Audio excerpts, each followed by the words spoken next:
Hello friends, જય માતાજી, જય શ્રી કૃષ્ણ, રાધે રાધે. કેમ છો બધા? મજામાં ને? આશા કરું છું કે બધા મજામાં જ હશો.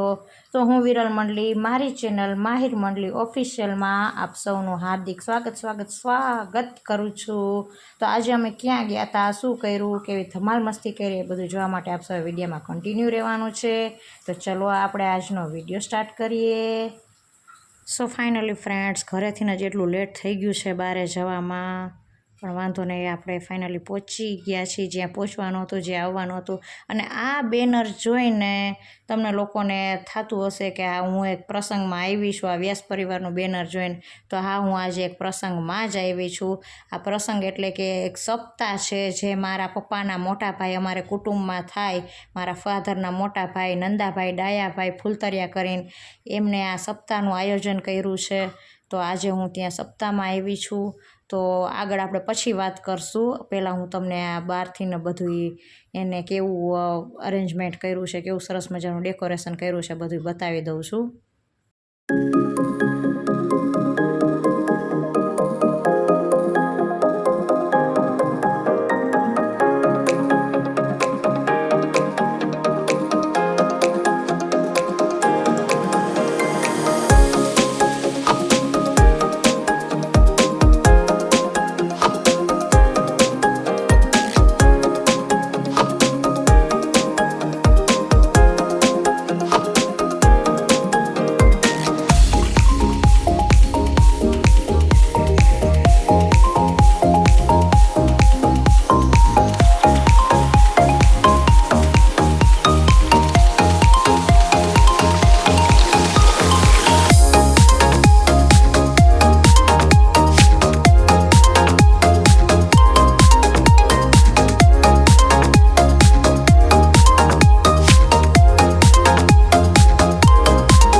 સો ફ્રેન્ડ્સ, મેં તમને 12 જ્યોતિર્લિંગના પણ દર્શન કરાવ્યા. હા, તું બહુ સરસ જ છો મારી બ્યુટી ક્વીન છે ને, એકદમ નેચરલ જ. આમ છે મારી મોટી બેન, મારી સગી મોટી બેન છે અમારા જીજ્ઞા બેન.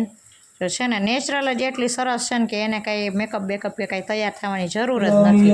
નેચરલી જેની બ્યુટી એવી છે ને. સો ફાઇનલી આપણે સપ્તાહમાં આવી ગયા છીએ ફ્રેન્ડ્સ. પૂજા ચાલી રહી છે.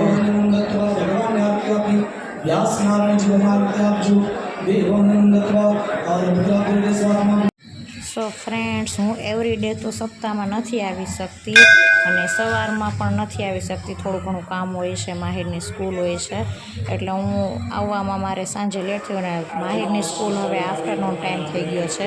તો સાંજે પછી માહિર સ્કૂલેથી ફ્રી થાય ત્યારે જ અમે લોકો આવી શકીએ છીએ. તો અમે લોકો સાંજે જ આવ્યા હતા, તો આવવામાં ઘણું લેટ થઈ ગયું હતું. તો સાંજે તો આરતીનો પણ સમય થઈ ગયો હતો જ્યારે અમે સપ્તાહમાં પહોંચ્યા. એટલે એમ તો બહાર પહોંચી ગયા હતા, પણ બહાર બધું શૂટ લીધું, થોડા ફોટોશૂટ કર્યા, એવું બધું કર્યું. ત્યાં તો અંદર આવ્યા તો આરતીનો સમય થઈ ગયો હતો. તો ચલો હવે આપણે લોકો આરતીનો પણ લાવો લેશું. તો આરતીની તૈયારી ચાલી રહી છે અને ઘણું બધું પબ્લિક છે. અને આ અંદર પણ આ ગોર મહારાજે બ્રાહ્મણ લોકોએ સરસ મજાનું જો ડેકોરેશન બધું કર્યું છે. બધા માતાજીને બિરાજમાન કર્યા છે, સ્થાપના કરી છે બધાય માતાજીની. તો એ પણ હું તમને શૂટ બતાવી દઉં છું. અને પછી આપણે આરતીનો લાવો લઈશું.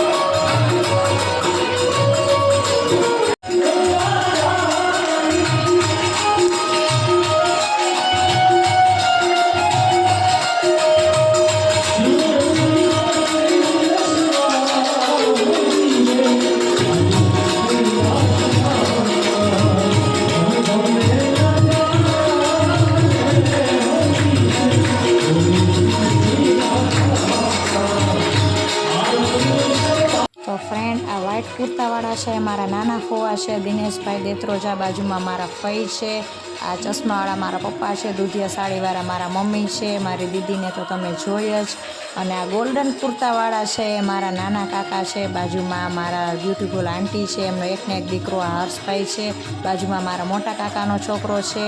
આ બધું મારું જ ફેમિલી છે, કેમ કે આજે સપ્તાહમાં અમારો વારો હતો પૂજામાં બેસવાનો, એટલે આ બધું મારું ફેમિલી છે. મારા ફઈ ફુવા કાકા કાકી, બ્લુ કુર્તાવાળા પપ્પાના કાકાના છોકરા છે એટલે મારા પણ કાકા, યલો શર્ટવાળા મારા મોટા કાકા.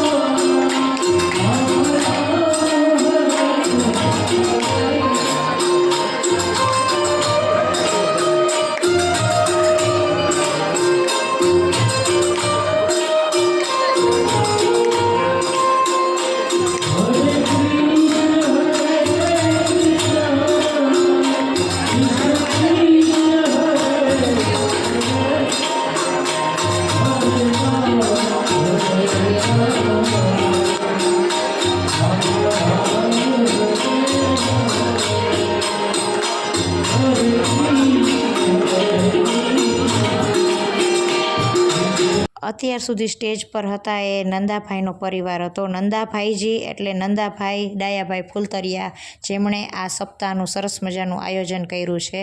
ભાઈજીને કુદરતે ઘણું બધું આપ્યું છે, ભાઈજીને ખજાને ખોટ નથી, પણ દુનિયામાં પૈસો તો ઘણા પાસે છે, પણ એ પૈસો કેવા માર્ગે વાપરવો, સારા માર્ગે વાપરવો, પુણ્યના માર્ગે વાપરવો, એ બધું જ્ઞાન બધામાં નથી હોતું. મેં આની પહેલાંના અમારો વિડીયો છે શિવ પરિવાર પુનઃ સ્થાપના, એમાં પણ મેં આ વાત કરી હતી કે ઘણા લોકો પાસે પૈસો છે પણ બધા છે ને આ પૈસો પુણ્યના માર્ગે નથી વાપરી શકતા. તો ભાઈજીએ આ બહુ સરસ મજાનું કાર્ય કર્યું છે, અને ભાઈજીએ એકવાર નહીં પણ ઘણીવાર સપ્તાહ બેસાડી છે. એને વાંકાનેર પણ એટલી વાર સપ્તાહ બેસાડી છે, આ વખતે રાજકોટમાં પણ બેસાડી છે, અને સપ્તાહ એટલે તો જાહેર આમંત્રણ જ હોય, બધાને ખબર જ છે. તો આટલા બધા માણસોને જમાડવા, આ બધું આયોજન કરવું, આ બધું મેનેજમેન્ટ કરવું, આ બધું સહેલી વાત નથી, પણ પૈસો સારા માર્ગે પુણ્યના માર્ગે વાપરવો એ ઘણી મોટી વાત કહેવાય. એ બધામાં જ્ઞાન નથી હોતું. તો ભાઈજી આ સરસ મજાનું કાર્ય કર્યું છે, એ માટે ભાઈજી તમને મારા તરફથી સેલ્યુટ એન્ડ 100 આઉટ ઓફ 100 હો ભાઈજી. આ બહુ સરસ મજાનું તમે કાર્ય કર્યું છે, સરસ મજાનું આયોજન છે, અને બહુ સારું કામ કર્યું કહેવાય. તો જો આ તમને આજ માતાજીને અણકોટ પણ થઈરો તો એ બધાના તમને દર્શન કરાવી રહી છું. તો કરો બધા મારી સાથે દર્શન. તો મિત્રો તમે જુઓ તો ભાઈજીએ તો હા એટલું બધું માતાજીને ધરી દીધું હતું. તો આ બધું જોઈને મને તો એમ થઈ ગયું કે આવી ખબર હોત તો ઘરેથી 2 મણના 2 સાર કોથરા ન લેતી આવત અને આ બધું ભરી લીધું હોત તો મારે તો 4-5 અઠવાડિયા ટૂંકા થઈ જાત ને, કાંઈ ઉપાધિ જ ન રહેત. બોલો.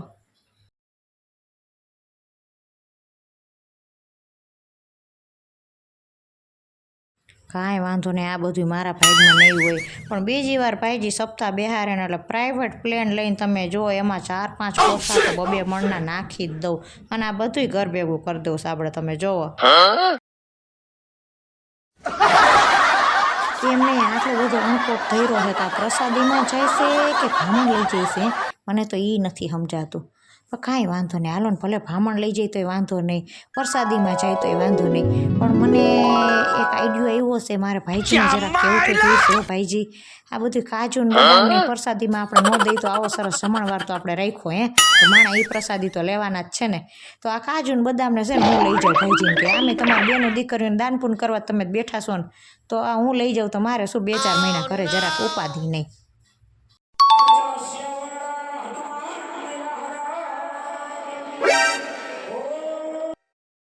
સો ફ્રેન્ડ્સ, તમે લોકો જોઈ શકો છો કે ક્યાં સુધી જો કેટલું પબ્લિક દેખાય છે, જ્યાં સુધી નજર પહોંચે ત્યાં સુધી કેટલું પબ્લિક છે, કેટલું માણસો છે.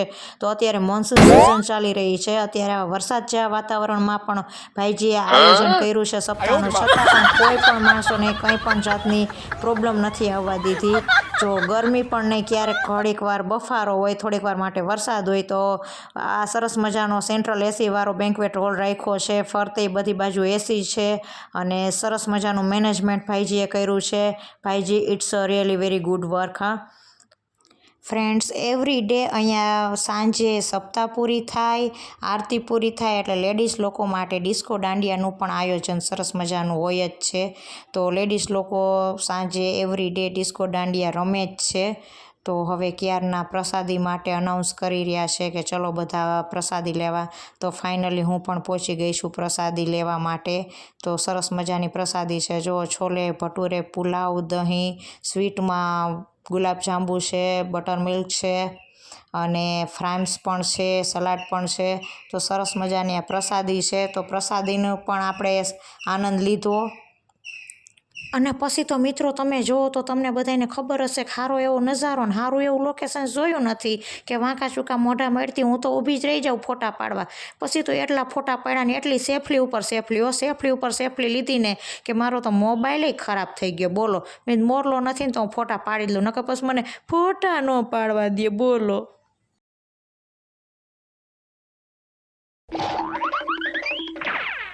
તો સાંજે પ્રસાદી લીધા પછી અમે લોકો અમારા ફેમિલી સાથે બેઠા હતા. બધા એ વાતોચીતો કરી, હસી મજાક કર્યો, એન્જોય કર્યો. અત્યારે આ જમાનામાં બધા પોતપોતાના કામમાં બિઝી હોય છે તો કોઈની ઘરે જવા માટે ફ્રી નથી થતું. પણ પ્રસંગમાં જ આપણે બધા ભેગા થઈએ છીએ તો બધાને મળીએ છીએ, વાતોચીતો કરીએ છીએ, એન્જોય કરીએ છીએ.